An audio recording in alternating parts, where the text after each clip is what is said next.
All the information shared in this video is available on the public platform. Nothing is discussed here which may breach the confidentiality of our armed forces.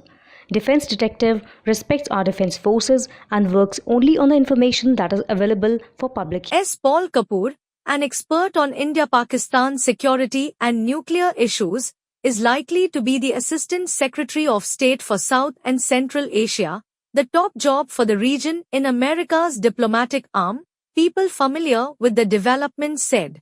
Kapoor will replace Donald Lu, who was asked to leave the position with the shift in the administration, once the Senate confirms him. For now, Eric Meyer, who last served as the U.S. Chargé d'Affaires in Oslo, is the senior bureau official for the region. A professor in the Department of National Security Affairs in the U.S. Naval Postgraduate School and a fellow at Stanford's Hoover Institution, Kapoor served in the State Department's policy planning team in the final year of the Trump presidency where he worked on South Asia.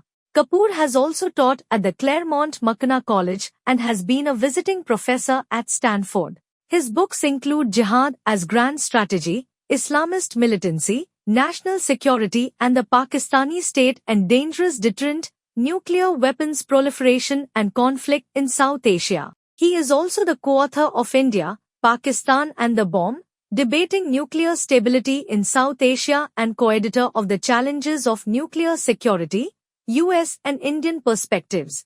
Kapoor did his PhD at the University of Chicago.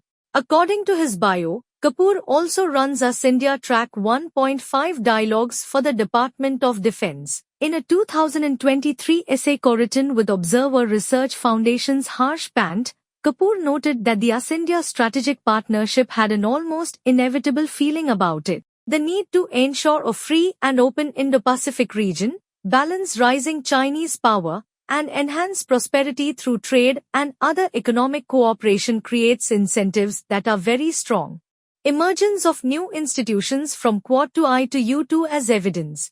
The effective formulation and execution of cooperative policies requires careful management. Inadequate management leaves either country with the unmet expectations of the other, leading to disagreements and acrimony, as in India's discord over the war in Ukraine, and to met economic promise, as in the lack of a US-India free trade agreement. In another essay, Kapoor, along with academic Sumit Ganguly, noted that the India's security relationship had largely been about the US aiding India with high-end military equipment to build India's military capacity to resist Chinese coercion. A strong and genuinely independent India will necessarily impede Chinese efforts to resist hegemony in the Indo-Pacific region. Kapoor and Ganguly also proposed 5 ways to deepen ties, focusing on Indian military capacity building including through co-production initiatives, expanding joint strategic efforts in new areas including through friendshoring of supply chains to India, basing the relationship on shared strategic interests rather than moral convergences, the US, avoiding deepening ties with Pakistan, for this would harm US relationship with India, ignore Pakistan's long history of support for terrorism, and play directly into China's hands, and India and the US actively managing their diplomatic relationship.